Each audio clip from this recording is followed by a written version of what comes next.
ساتھیوں، Delhi high court نے مرکز نظام الدین کے بارے میں آج پھر بڑا فیصلہ دیا ہے۔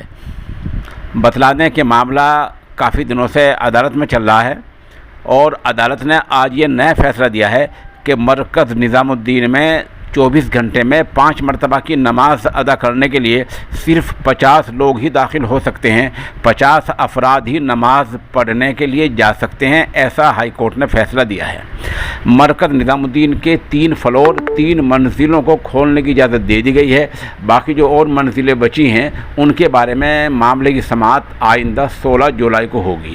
اس بارے میں ہائی کورٹ نے دہلی سرکار اور مرکزی سرکار سے حلف نامہ مانگا تھا۔